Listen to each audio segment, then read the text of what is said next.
Hey everyone, my name's Keenan. Welcome to the June 17th community call. Today's a very special day. Proposal setting the swapper ENS to an IPFS hash of the swapper beta is set to pass in roughly 2 hours. That's to say, swapper beta will be accessible on both mainnet and DXdao shortly after this call. Today we'll touch on some other important topics as well, including DXD buyback parameter update, DXDAO's Arbitrum expansion, and the maturation of DX Ventures. So let's get started right away here with the DXD buyback update. Chris, maybe you can talk a bit about the new slippage tolerance. Muted. Yeah, thank you, Keenan. So kind of two big, I guess just to start first with an update on buyback and kind of where we're at, and we'll get to the signal proposal that is ongoing right now. So I can actually share my screen maybe. How do I? Screen.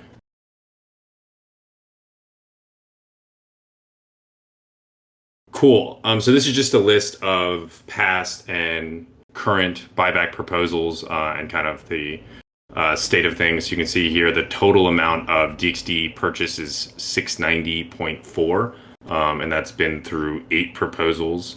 You can see here how much of them have been filled and the various order prices that they were filled at here. So we did have a little bit of a break in between number 7 and number 8. A lot of that was due just to the alchemy issues and being able to get those out. We do have our first mainnet buyback proposals that are live right now that will be able to be executed, I think, next Tuesday and Wednesday there. And yeah, and so we've also been so far accumulated 142,000 of the 1 million goal so far, and yeah, and so the buyback proposal update. Let me actually just get that proposal here.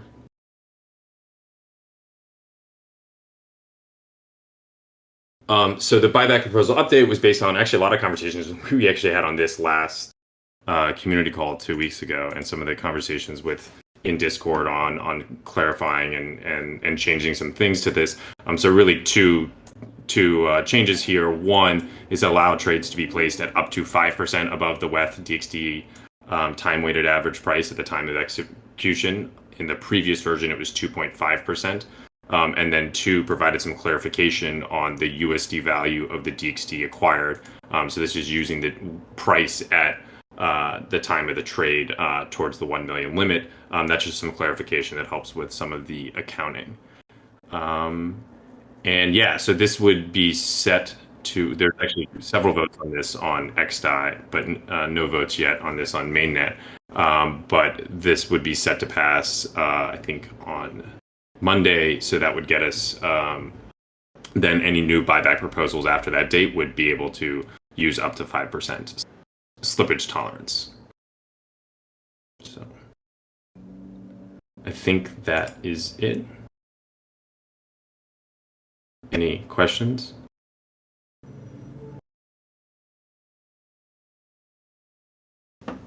I've got a couple here on my end. First one being, why was 5% chosen? Yeah, well, we actually had I can give we had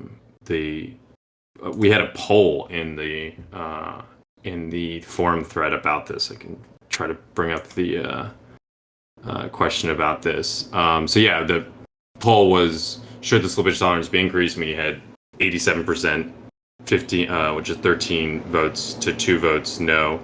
And then, yeah, over half of people said 54%, and then a couple 20% said 4%. So pretty clear signal for the 5% increase.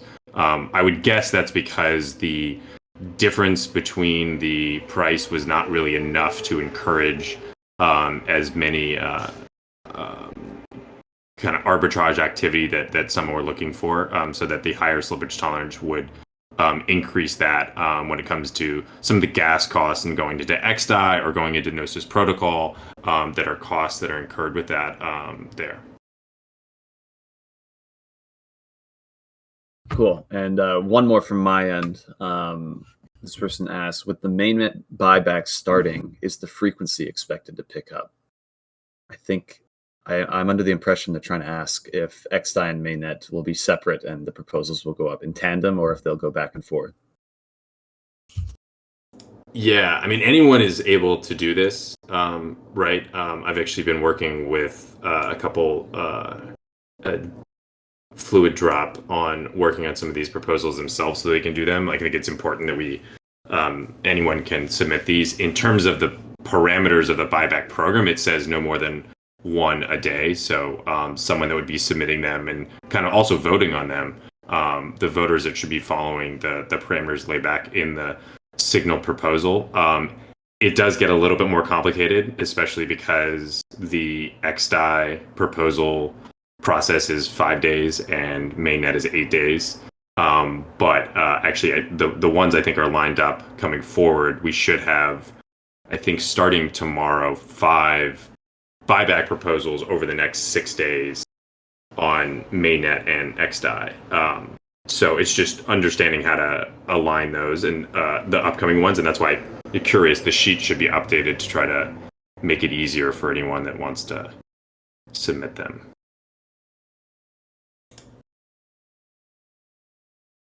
Awesome, thanks. Any other comments on the DXC buyback here?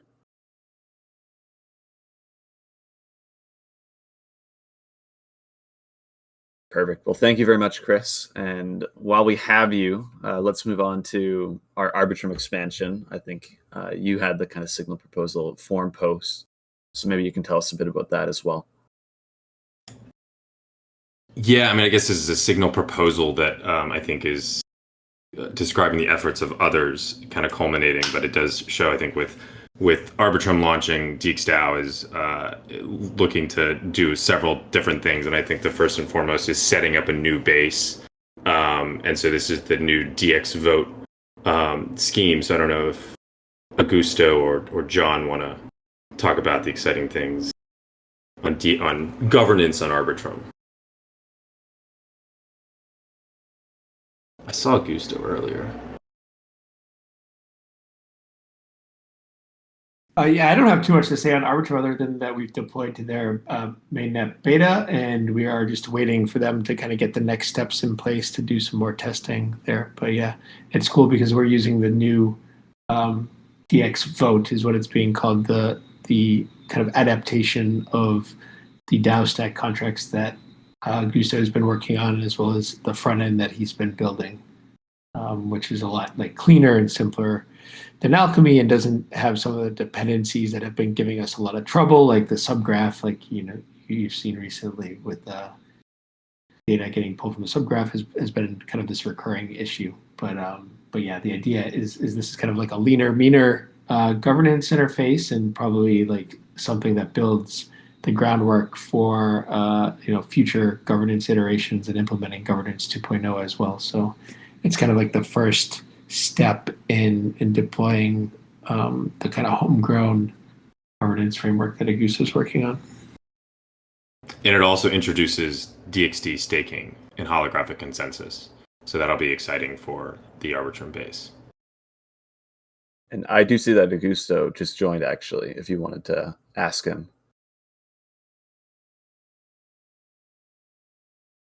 We were just hyping DX vote on Arbitrum, Augusto. Oh man, I'm sorry. Yeah, it disconnected for a while. So yeah, it just connected when you were having the vote. Yeah, what about it? Awesome stuff happening there. Something that you want me to answer? Do we have any? I guess we have a lot of questions about the vote, but no. I guess like the one thing we're waiting on, I think, is the DXD token address, because that'll be needed for staking, right? Is that one thing that we're still waiting on? Yeah, exactly. On Arbitrum, we are going to test.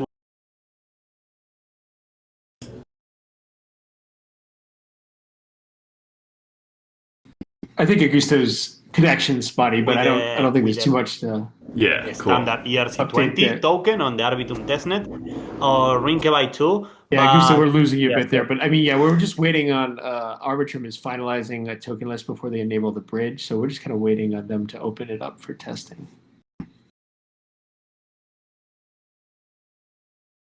Cool, thanks. I have a couple questions here as well. The first one is DXdao the first DAO on Arbitrum, which I'm not sure we necessarily have the answer to, but maybe you want to talk a bit about that.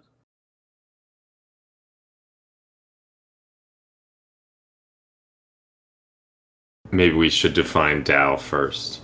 No, I don't think that.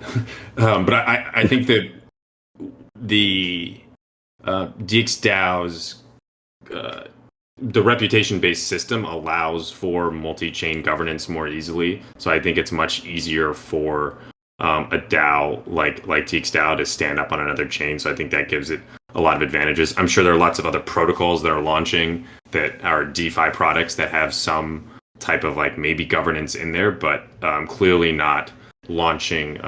We have to launch the governance to do anything on that because that's the only way that DXdao could function on another chain. So surely the most like governance first DAO on Arbitrum.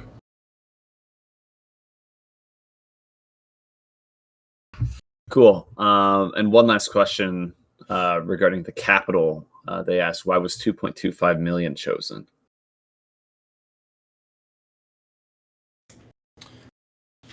So I think discussion with the community, I would say that number is probably related to the amount of capital that's in Swapper on XDAI, and also kind of just a little bit of working capital in case of any payments or anything that would need to take place on Arbitrum. But I think the experience with XDAI over the last like 4 or 5 months, I think, has really informed a lot of the thinking in the community around launching a new base on Arbitrum. Awesome. I actually just got one more. They ask, let's see here. They ask, is just DXdao deploying on Arbitrum, or will all its products as well?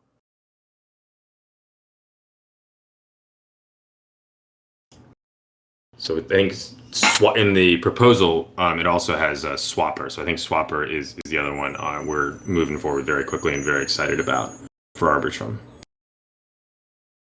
And then Omen, I think, later, but Swapper is moving forward. Awesome. Thanks, Chris. Anything else on Arbitrum?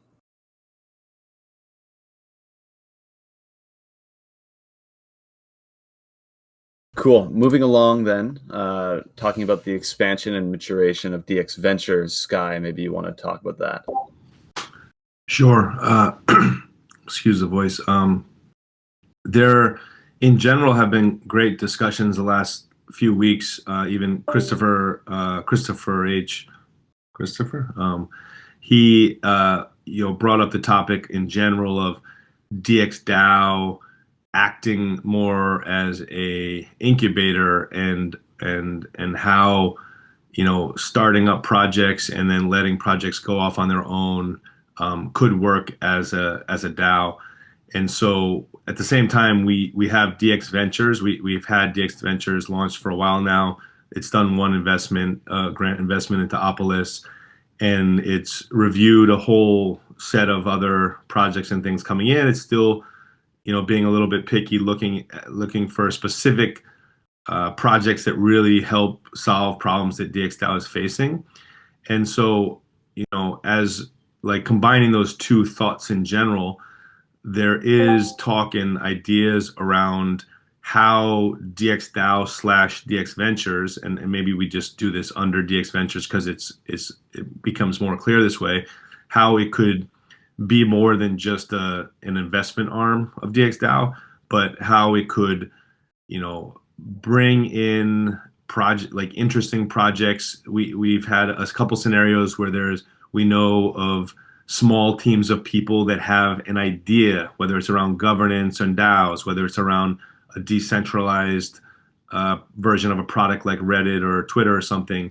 And those, DXdao community is is open to speaking with those teams, like helping those teams, incubating those teams, and trying to help those teams figure out how to take that from idea to product. And if that makes sense, to do under the DXdao umbrella as part of DXdao, maybe getting paid as workers from DXdao, or could potentially be like seeding that idea, or if depending on the stage of the product, could be an actual investment in that idea with other investment as well. And so I kind of outlined steps of how to think about that process and how to make DXdao and DX Ventures more than just like giving investment. So it's an open idea.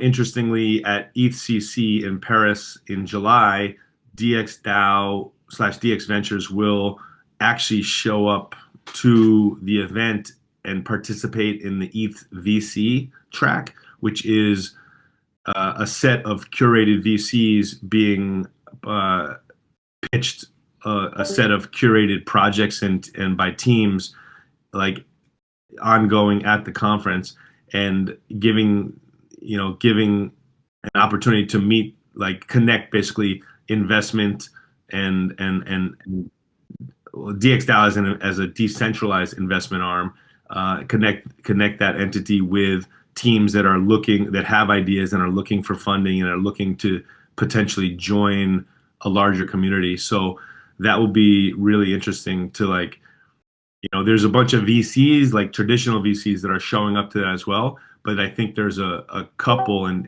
DX Ventures being one of them, a couple decentralized versions of VCs that are going to participate in that as well. And so the question is, how do we move forward from where we are today? We have done one grant investment. We're looking to do more. The capital is very easy and free right now, so projects that have good ideas are getting capital easy. Figuring out which of those projects DXdao could really benefit from and also would make good investments is the key. As this gets more defined and grows, I think there is a common thought that there likely should be a person who has experience probably in the VC world as well as in the DAO DeFi world, that could come in and really lead this DX Ventures effort and help this maturation and expansion of what DX Ventures could become. And it's pretty interesting because it's fully open. Like, this person who could help lead this really has the opportunity to really define what a incubating VC arm in a decentralized global collective could look like. So if anyone knows of people that would be interested in leading that and partaking in that, please have them reach out to us. And so that's like a big overview. And if anyone has any questions or feedback, would be great to hear.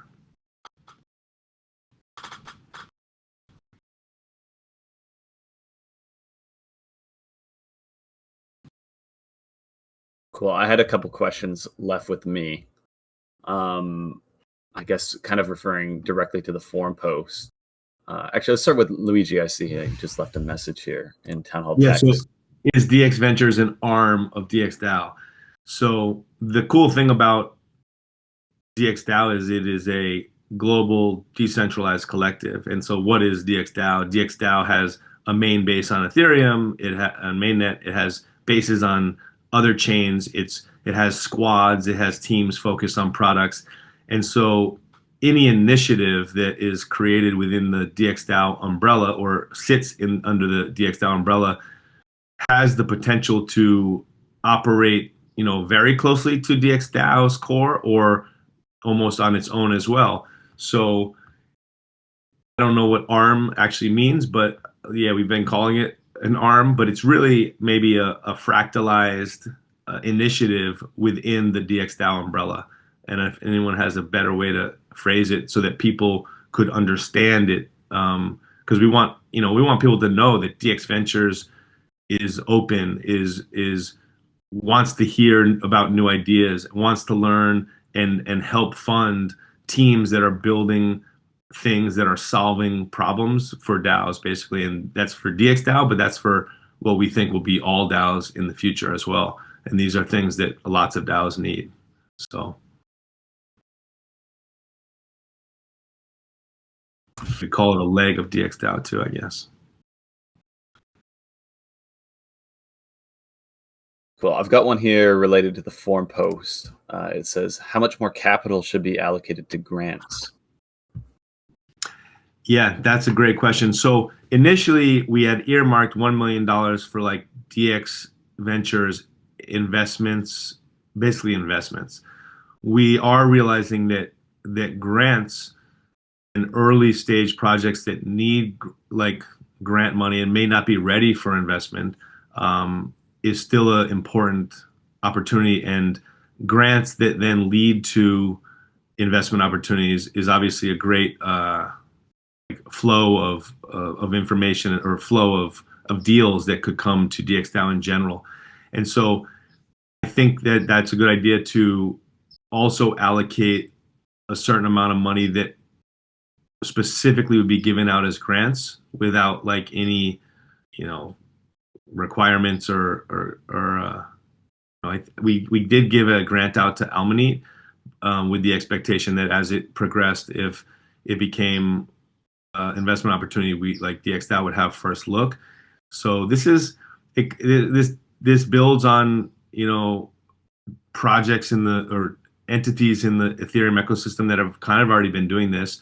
Meta Cartel original DAO is a grants DAO. It was giving grants to projects that were important in the space, right?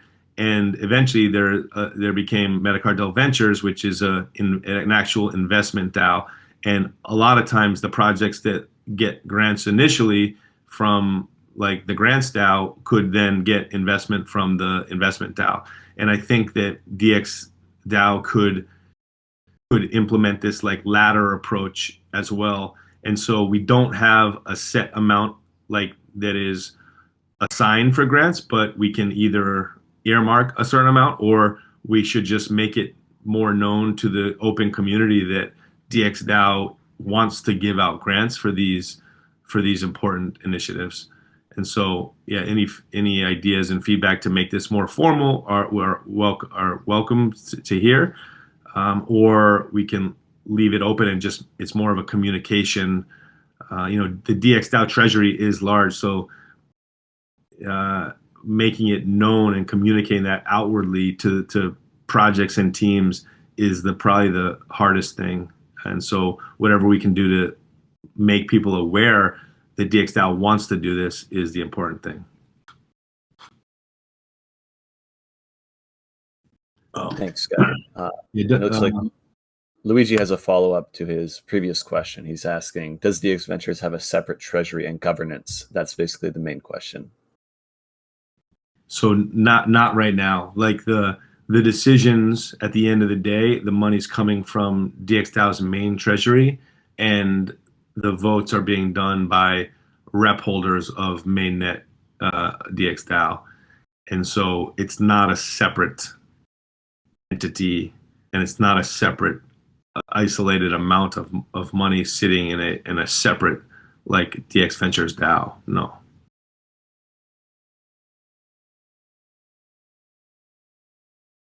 Cool. Awesome. I have one more question surrounding DX Ventures from OXZim, I believe. They ask, are there any teams currently in the pipeline?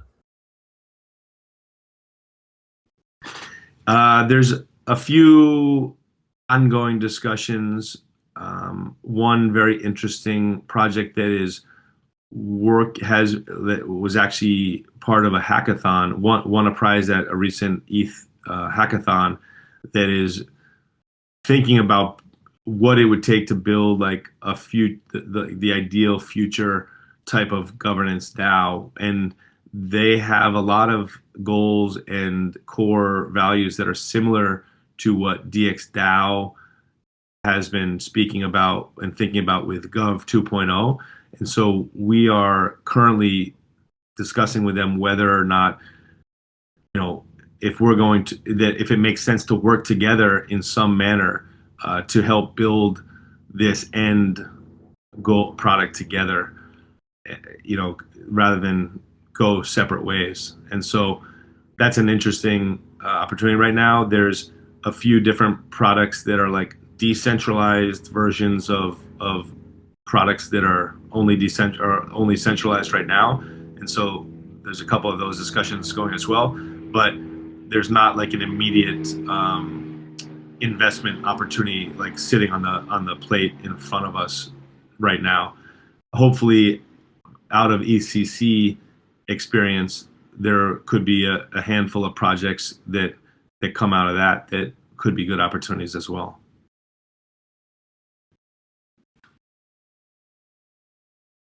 Perfect. Thanks, Sky. Anything else for DX Ventures here before we move on?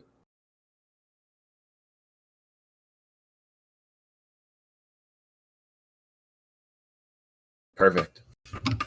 All right, moving on to the Swapper beta launch. As I mentioned at the beginning here, we're roughly 2 hours away from Swapper beta being accessible on mainnet and on XDAI. So Zet, maybe you can pick this off. Tell us a bit about the launch and what we can expect.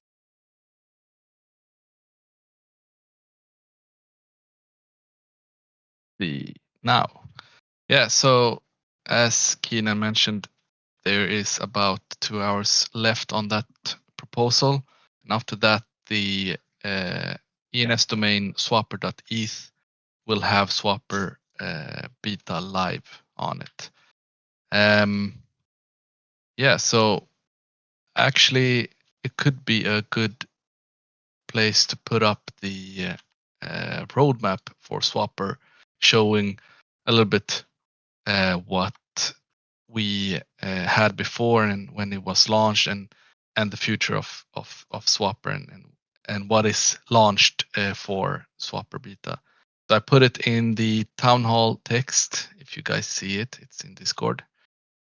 And so basically this version launches two big features. I would say it's probably the biggest features Swapper have launched, because it's our own contracts, our own smart contracts. We audited them multiple times. We tested them, and they're pretty unique, I would say. The first one, which is do-it-yourself farming, which actually makes it permissionless to create any farm on Swapper. So anyone can go in and create their own farm with their own liquidity, with their own rewards, and that's actually a pretty big step for a lot of projects. They come to us and ask, can we have our own campaigns? And with this, actually, they don't need to ask. They can go and do it themselves. And the idea is actually give the users and the project power to not to have to ask and just go do it.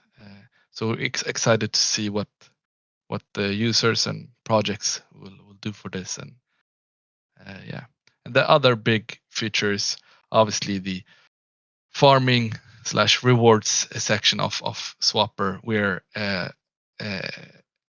these farms actually will pop up. So DXdao will have some of their own its own farms coming up actually as soon as maybe this week and even next week, depending on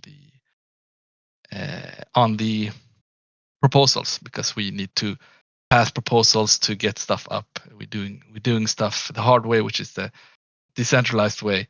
So DXdao will incentivize some pools already now, and in the future, DXdao will incentivize pools with something that we are planning right now, which is the Swapper token. Basically, something similar to what Sushi's doing. So that's kind of the big picture, and there's some smaller features also we are launching together with the Swapper beta, and it is echo routing and the different markets that we added. A couple of markets on DXdao and a couple of markets on mainnet. We have added some really nice UI features as gas predictors, which instead of going into Gas Now, the website which predicts the gas, you actually have it built into the interface. So we have some really nice like trader improvements. So yeah, that's about it. Cool. Thanks, Zet. I got a couple of questions here. As always, if anyone has any questions, feel free to step up live. The first one left with me from Owen Sim again. Can we farm on Swapper today? When the proposal is passed, farming will be live. And when I say farming, doesn't mean farming campaigns, right? The farming smart contracts will be on swapper.eth and they will be usable. Is there any campaigns live? No, not from DXdao side.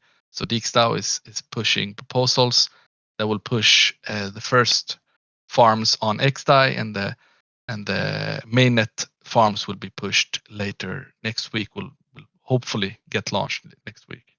So is farming live? Yes. Is farming campaigns live? No.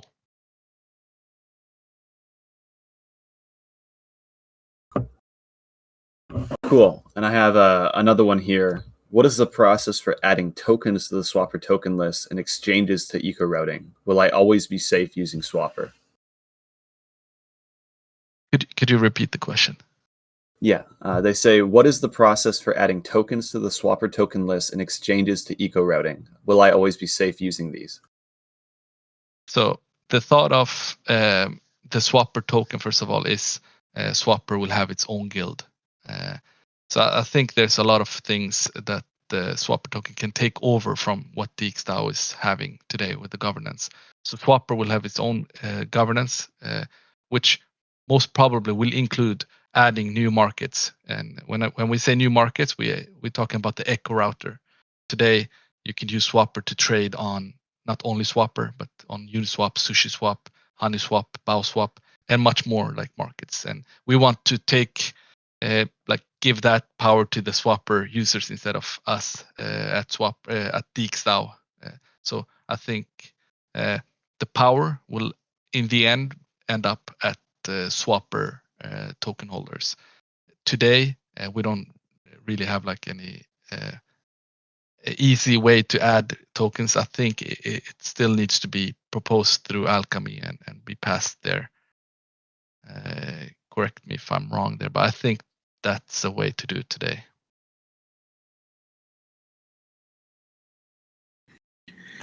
Oh, sorry, that I was distracted for a second there. We're talking about how to add tokens, right, to the Swapper token list. So this recently changed actually. So like for the current version of Swapper, it's via proposal that you have to make an Alchemy to add to the smart contract, which is the token registry used by Swapper.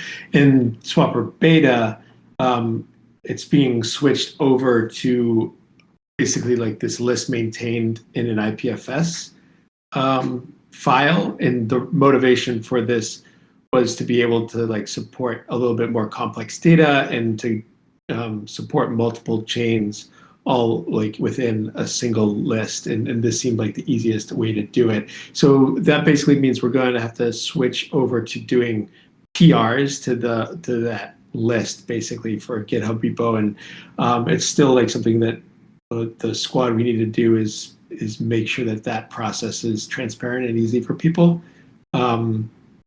In some ways this is like less ideal, like because it's not it's not controlled by governance, it's on the PR, so it's actually like on the GitHub repo, so it's controlled by the squad. But we hadn't seen a lot of like proposals adding tokens like from the community. I guess we could evaluate, and if that was desirable, we could switch back. I think like you mentioned earlier is that like the idea is for the Swapper guild to be controlling a lot of this stuff. So eventually I could see these lists being maintained through Swapper guild governance. But yeah, but basically the short answer is like it's a PR now to the token list GitHub repo, and I could pull that up. If you DM me, I can help you do that if there's any questions.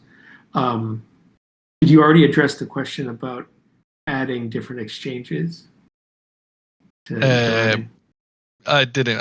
I said what the future holds for adding markets, and it's the same with the guild. But today, no, I didn't address that. Right. So for eco running, I mean that's similarly like that's defined in the code base. So it's a matter of like the squad, the dev team, adding it to the next Swapper release. So I mean, if there's an exchange that you think should be on there, I think the first thing to do would just be to start discussing it in Discord, or probably just in the Discord Swapper chat. And if people feel good about adding that exchange, then it could be in the next release for Swapper.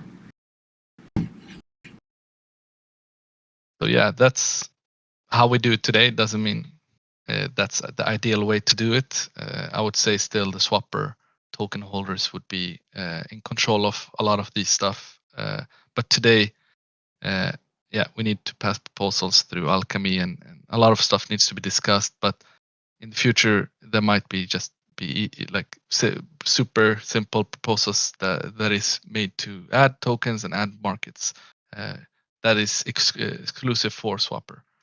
I will add the GitHub release for Swapper beta that will list the exact features that is new. Some of the new stuff are like some of super detail, like multi-chain links. Basically, you can link to a specific chain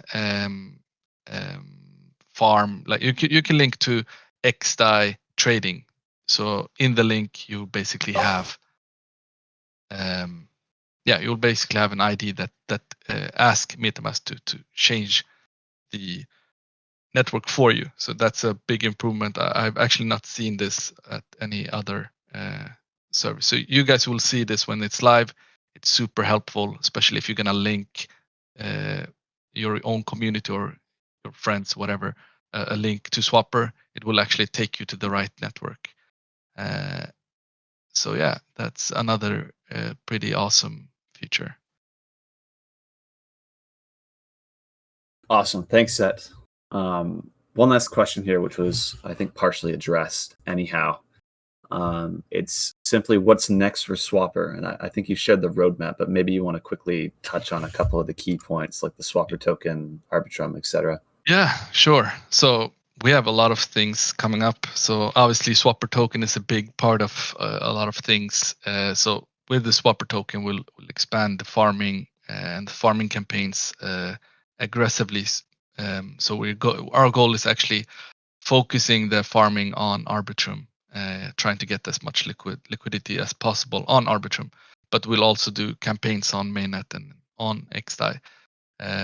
Another thing, because we going multi-chain, is building a bridge, and similar to how we doing swaps today, that we have an echo router, right? You're not stuck with Swapper.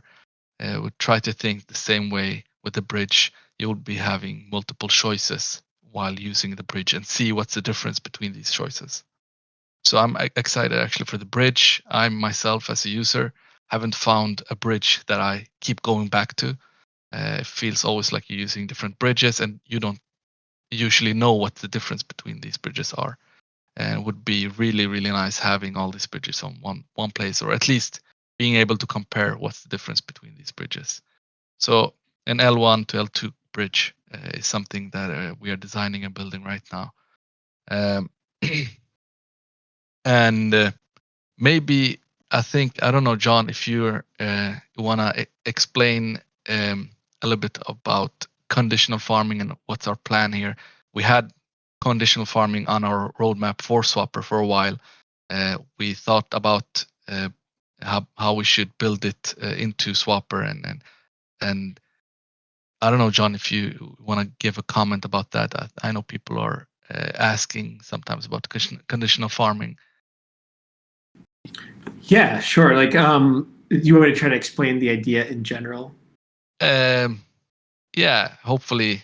I Yeah, don't I mean, know. so this, yeah, so I think this is super cool, like, and a very powerful idea. I mean, obviously, we've seen in DeFi how influential farming is, and it's sort of this like iteration on something that's been happening in crypto for years, right? Which is like different ways of doing token distribution, and farming basically rewards people with token distribution for like putting their capital to work in some kind of protocol, right? But it's sort of a blunt instrument today, right? Like the people are just like, we're going to put this amount of reward in, and like hopefully it draws the right amount of liquidity, and then it's comes and goes. It has to be managed that way. So the thought with conditional token farming is, hey, can we actually tie that token distribution, that reward, to specific goals, or like, sometimes we like to use the term KPI, key performance indicators, right? So like if it's TVL that a protocol cares about, maybe we only want to give out the reward if we meet some minimum TVL, or maybe we want to give out the reward proportionally if we hit some kind of a range of TVL. Like, so this is something that DXdao would probably be interested in employing in Swapper itself. And like the way this would work is you'd say, okay, TXT ETH pair target liquidity for that is TVL of like 1 to 2 million, and we're willing to reward that with a farming campaign. And so there would be this conditional farming token that is being given out by that campaign.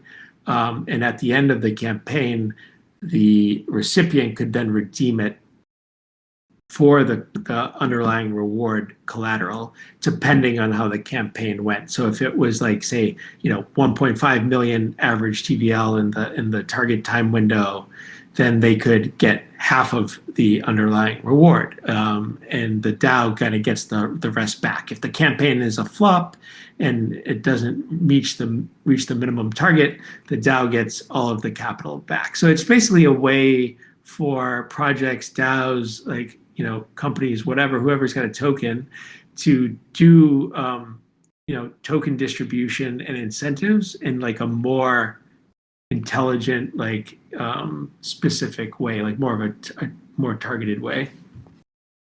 And that's the idea. And so it's like, yeah, it's being worked on now and being even tested a little bit. I think we're about to send the smart contracts that would be used for making those conditional farming tokens. We're about to send that to audit this week. Yeah, so we basically had conditional farming together with farming in the old roadmap.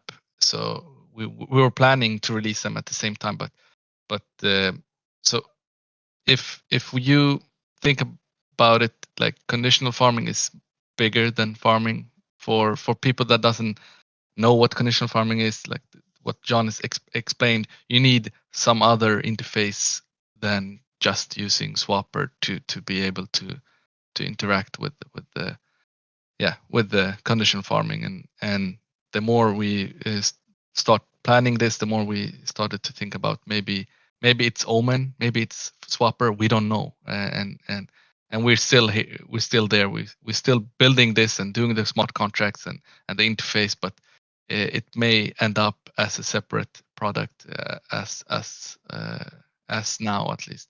But the connection to Swapper is big, and we need Swapper for this, and so it will still be a feature of Swapper, but we could see a external domain or product for this.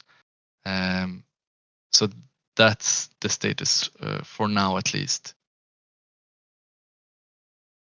Any questions? I know this is a little bit heavy for some, at least for me. When I started talking about conditional farming, it was a bit heavy to understand, but I think when you guys see it or test it, it will make 100% sense. So am I understanding it right that you would actually be able to guarantee a certain APY? Because like if you deposit a certain amount, you'd be able to guarantee, okay, you'll be able to get this amount, or is that not the case? For normal farming, we're talking, right? Just No, for conditional farming. Yeah, so I think conditional farming, it's more about guarantees for the project running the campaign, right? And as a farmer in that case, you'd be getting this conditional token that could be worth money if the conditions are met. It could be worth more, right? So it's not really a guarantee for the farmer.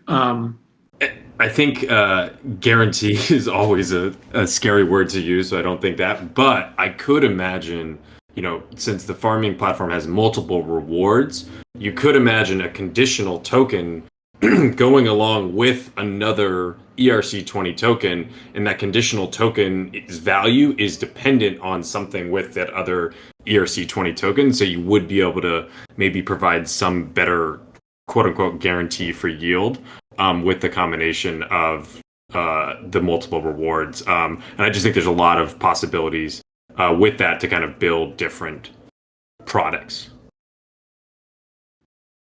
But I think, Zed started to answer with the current. So with the farming feature that's in Swapper beta, when campaigns are created, there is an option to put a staking cap on a particular campaign.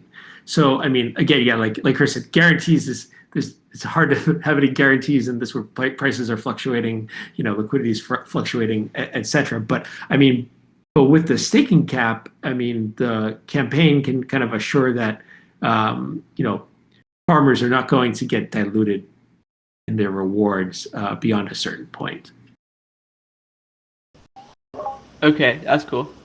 And some of our campaigns that we're going to create is actually both incentivizing the users to use Swapper and adding more liquidity to Swapper, but also like demoing all of these features. So the upcoming farms will have different APYs depending on the kind of farming, and some will actually have higher farming because higher percentage because of having that limit on how much you can put in as liquidity.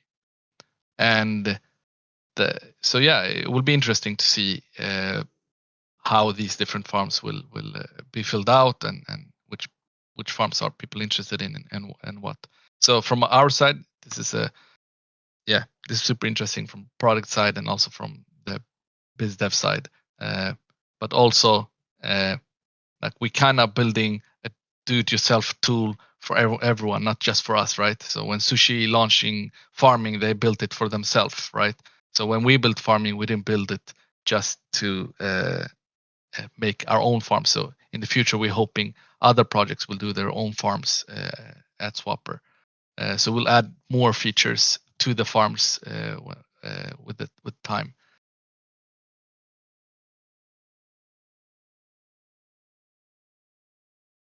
Awesome. Well, thank you very much, Zet. Any other questions for the Swapper beta?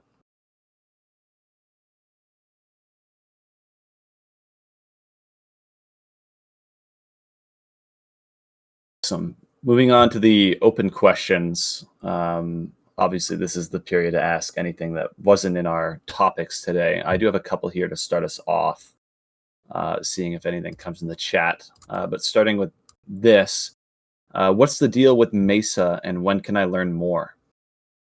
I'm not sure. Maybe Martin might want to comment on that. I'm not sure if you're around.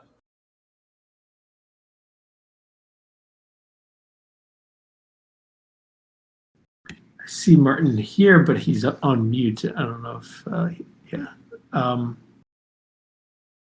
he would know better. I could try to address it though. Just this week, Martin was showing like a live demo on DXdao of the fixed price sale for Mesa. So it's coming along. There's been somewhat of a struggle on staffing the squad with developers. We lost a couple people that slowed things down a bit, but it's getting to the point where it's being tested, end to end with the front end. The smart contracts have been kind of given a preliminary review by the auditor that we work with, and should be going into a full audit pretty soon. And the way that Mesa is being architected will support multiple types of sales. So the fixed price sale is sort of the most basic. And then there's also another module that has been developed, which hasn't been integrated into the UI yet, but I believe it's some kind of an auction, and I couldn't speak in detail to that. We need Martin for that. But yeah, I mean, to summarize, like the development has been a little slower than we hoped, but is coming along. We've had a couple of people join recently, and yeah, the front end development is moving along. So yeah, hopefully we'll see Mesa go live before too long. I wouldn't commit to any dates at this point, but I mean, I think we'd be going into audit in the next couple of weeks, and then that takes a few weeks. There's more UI development that needs to be done. So I mean, I would hope sometime in Q3, but no dates yet. Cool. Thanks for filling in, John. Taking a look here, nothing in the chat. I've got one more question surrounding the Omen token, actually, but I don't believe Geronimo nor Tammy are here today. So maybe we should skip that one. Let's see here. What was the question? The question's just asking any news on the Omen token. I think we're expecting updates soon, within the couple of weeks. The draft post was just updated 2 weeks ago, maybe a little less than 2 weeks ago. So from my end, I'd say expect within the next couple of weeks here some updates. John, maybe you know a bit more. Yeah, I don't think there's anything that different from the recent update.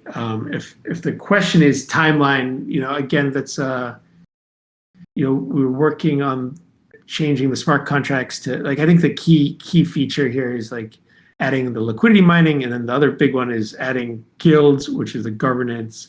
And one of the snags that we recently hit was that the automatic market maker on Omen, which was initially developed by Gnosis, right? So that automated market maker keeps fees separate from the actual pool, and that's kind of a nice feature in terms of kind of protecting the fees separate from the actual trading and the market making.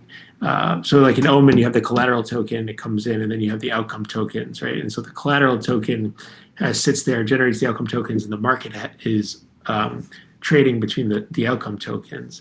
And so like the market maker in Omen actually keeps the fees in the collateral token, which is desirable kind of like on the surface, but when you dig into that, the way it's implemented actually breaks composability for the LP token. So if you're a liquidity provider in an Omen market, and you want to do something with those LP tokens, like stake them for liquidity mining, which is something that's planned with the Omen token, it actually doesn't work because it wants to transfer the fees from that market like anytime that token is moved around. So that's being adapted. Caden's actually on this call. He's working on that. So we're working through some things on the smart contracts with Omen.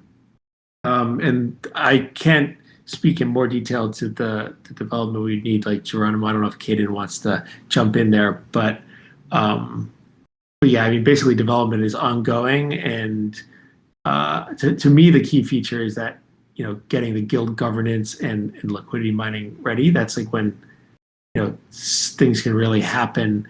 I mean, I suppose in theory the token could be released before then, but I like personally, and I think Geronimo and Tammy are also thinking that it makes sense to get those features in place before the token launch.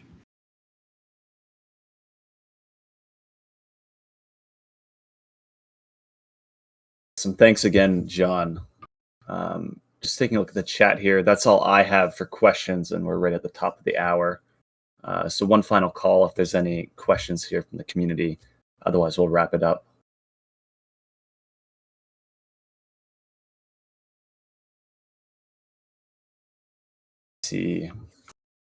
I see Martin's here. Maybe Martin might want to give a comment on Mesa if you're here on the call.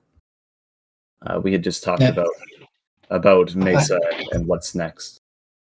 Yeah, I missed 10 minutes. I had kids. I had a fight with my daughter about silly stuff. Couldn't listen to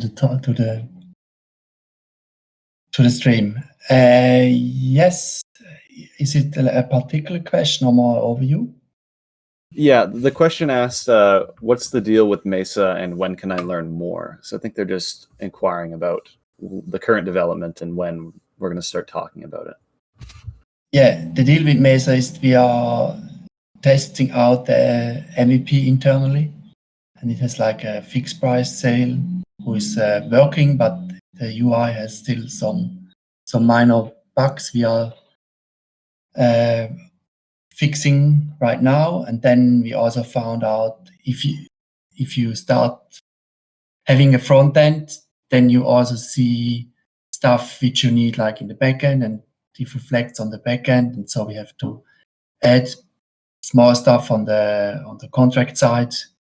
And yeah, that's where we are. And in fact, it's somehow people it's usable. So we doing some test runs, and we sell fake tokens mostly.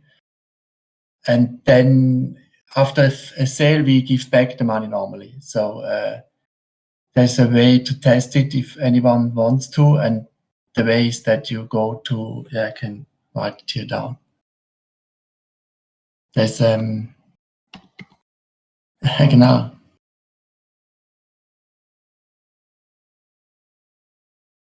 Oi, sorry.